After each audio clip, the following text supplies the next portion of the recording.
नमस्कार आदरणीय अध्यापक साथियों। आज काफ़ी समय के बाद एक टेक से रिलेटेड वीडियो आपके लिए लेकर आ रहा हूँ।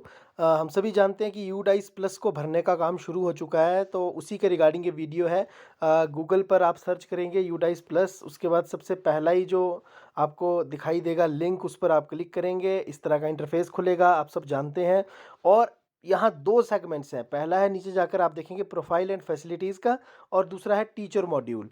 तो जो इस बार का 2022-23 का जो ये यूडाइस प्लस भरा जा रहा है, इसमें प्रोफाइल का जो सेगमेंट है वो पहले ही कंप्लीट किया जा चुका है। अगर आपने नहीं किया है तो उसे कर लें, और उसके बाद आपको अब देखेंगे आपकी टीचर मॉड्यूल भी इस तरीके से आ चुका है। इस पर आप क्लिक करेंगे और उसके बाद आपको लॉगिन का ऑप्शन जो है वो थोड़ा-सा नीचे स्क्रॉल करने पर दिख जाएगा। उसमें आप अपने स्कूल का यूडाइस कोड 0 के साथ डालेंगे एज़ ए यूज़र नेम, और अपना पासवर्ड आप डालेंगे। अब आपको यदि पासवर्ड पता है तब तो बहुत अच्छी बात है, जो कि मुझे लगता है कि अब तक पता चल ही गया होगा, क्योंकि अब जो है वो सेकंड फेज़ जो है वो इसका चल पड़ा है। अगर नहीं पता है तो आप अपने ब्लॉक के एमआईएस इंचार्ज या फिर बीआरसीसी से उसको पता कर सकते हैं।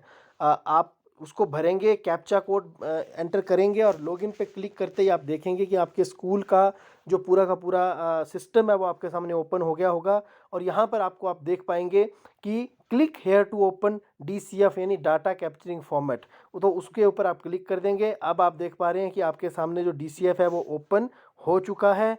और इसमें आप देख पा रहे हैं कि आपने अब टीचर की जो डिटेल्स है वो इसमें भरनी है।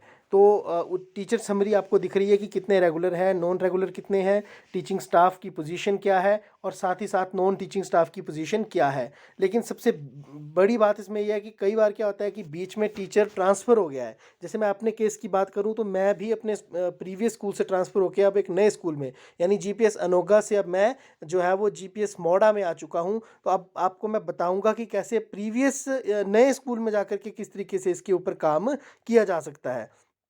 तो सबसे पहले आप ये जो 2 लिखा हुआ दिख रहा है इसके ऊपर क्लिक कर देंगे, और कुछ ही देर की बफरिंग के बाद आपको सभी टीचर्स की डिटेल आ जाएगी। बड़े स्कूल्स में 10 टीचर की डिटेल एक साथ आ जाएगी, और छोटा प्राइमरी स्कूल है तो 2 टीचर्स होते हैं, 2 टीचर दिख जाएंगे।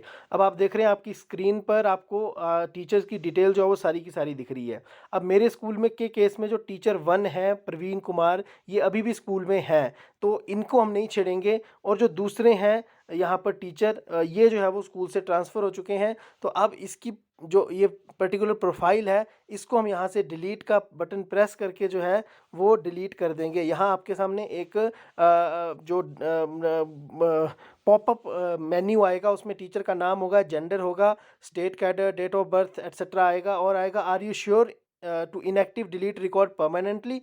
अब यहाँ पर आपको रीज़न देना है, तो रीज़न यहाँ है रोग एंट्री या रिटायरमेंट। तो ये एक ही ऑप्शन है, तो और कोई आप दे नहीं सकते। तो यहाँ पर आप दे सकते हैं रिमार्क्स में transfer, TRANSFER, transferred to another school.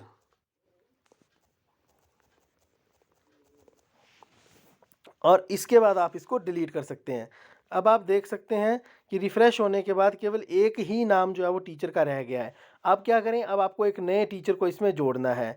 तो जोड़ने का जो काम है वो आप देखिए सबसे ऊपर यहाँ ग्रीन कलर का एक छोटा-सा टैब बना है, ऐड न्यू टीचर। मैंने ऐड न्यू टीचर कर दिया।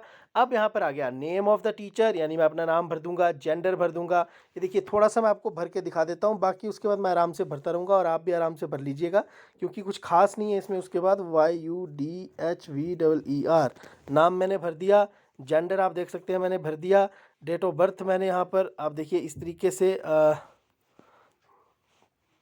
ये देखिए डेट ऑफ बर्थ यहाँ पर आ गई।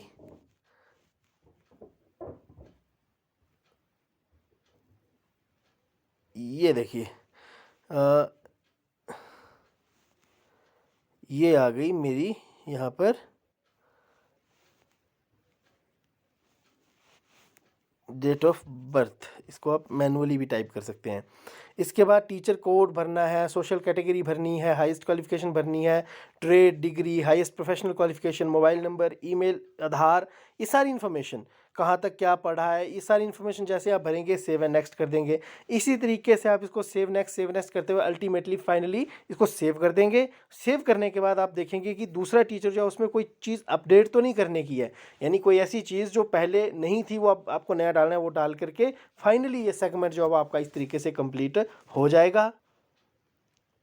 तो देखिए मैंने सारी इन्फॉर्मेशन को भर दिया है और भरने के बाद मैं इसको जो है वो सेव कर रहा हूँ, उसके बाद कंफर्म कर रहा हूँ और कंफर्म बटन प्रेस करने के बाद सम रिक्वायर्ड फील्ड्स आर मिसिंग, मैंने कोई चीज़ नहीं भरी है तो वो यहाँ पर आ गई है।